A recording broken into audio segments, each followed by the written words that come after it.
बिस्मिल्लाहिर्रहमानिर्रहीम। अस्सलाम वालेकुम नाज़रीन, मैं हूँ एहसन हमीद राजा। आज कुछ बात करेंगे। मंसूर अब्दुल बारी साहब हमारे साथ मौजूद हैं। मकबूजा कश्मीर के हवाले से और ख़ास करके कश्मीर के हवाले से अपना मौक़िफ़ देंगे और ख़ास करके जो कश्मीर में अभी सिविल नाफरमानी की तहरीक और ख़ास करके करोड़ों के जो बिजली बिलात जलाए जा रहे हैं और वहाँ पे आटे का जो बहरान है, आप पुंछ डिवीजन की बात करें, आप पूरे आज़ाद कश्मीर की बात करें तो वहाँ पे एक तहरीक चल रही है। लोग बिजली बिलात जला रहे हैं सिर्फ इसलिए कि आज़ाद कश्मीर जो असम्बली है वो भी एक्टिवेट उस तरह नहीं है और लॉ एंड इन्फोर्समेंट की बड़ी आप कह सकते हैं कि एक पेचीदगी सी है और आईनी बहरान मुकम्मल तौर पर वहाँ है। तो मंसूर अब्दुल बारी साहब क्या कहेंगे कि आज़ाद कश्मीर के लोग बड़ी हिजानी कैफियत में हैं, तो इस तमाम तर सिचुएशन को कैसे हैंडल किया जा सकता है? देखें, असल ये जो मुआवजा का मसला है या आटे का मसला है, ये वो मसाइल हैं जो बुनियादी हैं। Exactly. क्योंकि एक चीज बड़ी अहम है, आपने इस हवाले से ज़रा डिस्कशन भी की, आपने देखा भी ये तमाम तर चीज़ें कि खुर्शीद शाह भी गए, दूसरे आटे का जो बहरान ज़ाहिर असर उठा रहा है, लोगों के लिए बहुत मुश्किलात हैं। तो आप इस तमाम तर चीज़ों को कैसे देखते हैं? मैं यही बात करने लगा था कि सबसे पहले अगर हम आटे के बहरान की बात करें तो हमारा जो खित्ता कश्मीर है, हाँ। उसके अंदर सबसे बड़ा जो मसला है वो इक्तिसादी जोन्स का ना होना है। सही। ये नहीं कि वहाँ पर इंडस्ट्रियल जोन उस तरीके से नहीं है जिस तरीके से काम किया जाए और वहाँ के लोगों को रोज़गार मुहैया किया जाए और फिर उस रोज़गार के ज़रिए वो लोग जो है वो अपनी जो रोज़मर्रा की ज़िंदगी की ज़रूरियात हैं उनको पूरा करें।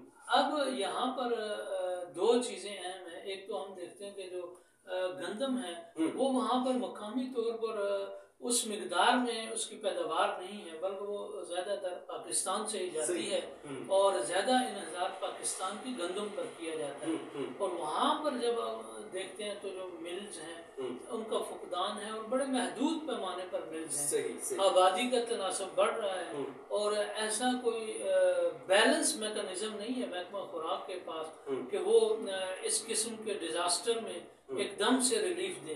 क्योंकि ये एक कुदरती बात है कि पाकिस्तान के अंदर पिछले अरसे में सैलाब आया जब गंदम की फसल थी और फसलें तबाह हो गई और शार्टेज हो गई और उस शार्टेज के नतीजे में जो है कश्मीर के हिस्से की जो गंदम थी वो बहुत कम मुहैया हुई और फिर उससे ये बहरान पैदा हो गया कि आटे की जो रसद और तरसील है उसके अंदर बहुत सारे मामलात पैदा हो गए और लोगों तक उस मिकदार में वो आटा नहीं पहुंचा जिस तरह एक आम रूटीन में जाता था।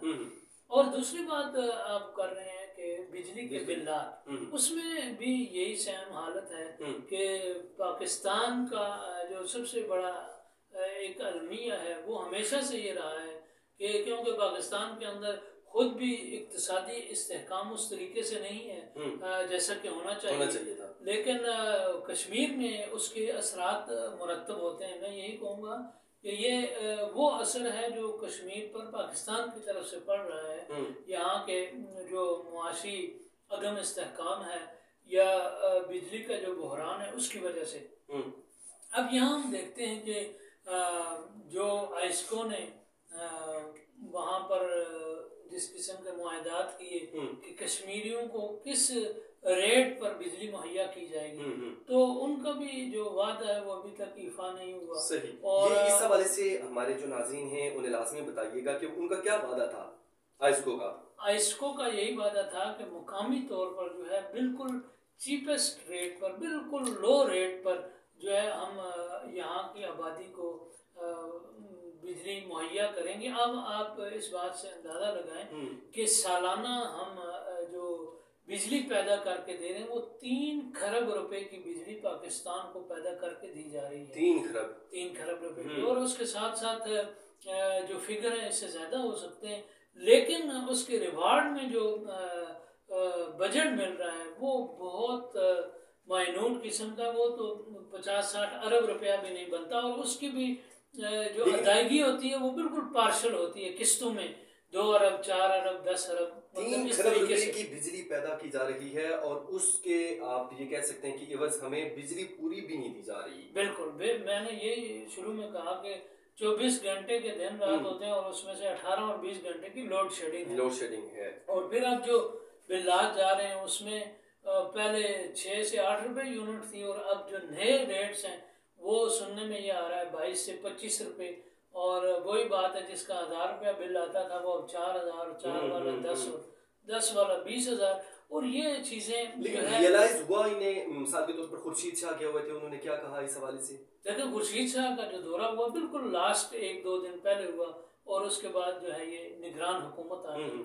अब जो भी बात होगी वो इस हुकूमत के अंदर होगी कि किस तरीके से रिलीफ दिया जाए। लेकिन निगरान हुकूमत कोई इस पे कर सकती है कोई काम? निगरान हुकूमत का काम तो असल में इलेक्शन करवाना है। बेसिक जो रिस्पॉन्सिबिलिटी है वो इलेक्शन। इस पे कोई नहीं उठा सकते।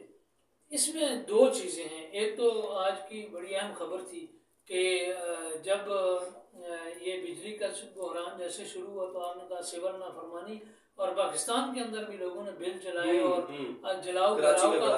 तो अब ये है आज या कल जो है निगरान जो हुकूमत है जो सेटअप है इनका वो कोई आला सतह पर एक इजलास का इनेकाद कर रहे हैं और उसमें इस मसले पर गौर भी किया जाएगा और इस पर काबू पाने के लिए कुछ स्टेप्स लिए जाएंगे। तो मेरे ख्याल में कुछ रिलीफ देने का शायद केयर टेकर जो सेटअप है इसमें जो वजीर हैं तवानाई के उनकी तरफ से सजेशन जाए प्राइम मिनिस्टर को। इन शॉर्ट वज़ीर आज़म आज़ाद कश्मीर को क्या पैगाम देंगे?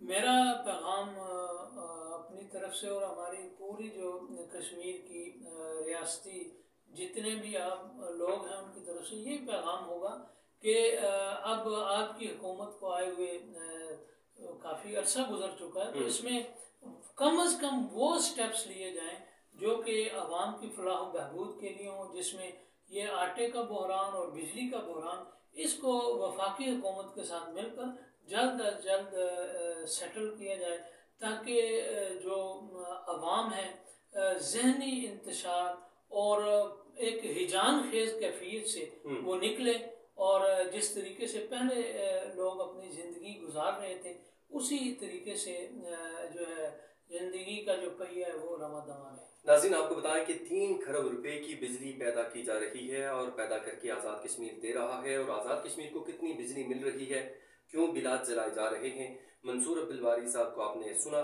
इस पर आप अपना मौक़िफ़ दे सकते हैं। अगले प्रोग्राम के लिए इजाज़त दीजिए। अल्लाह निगहबान।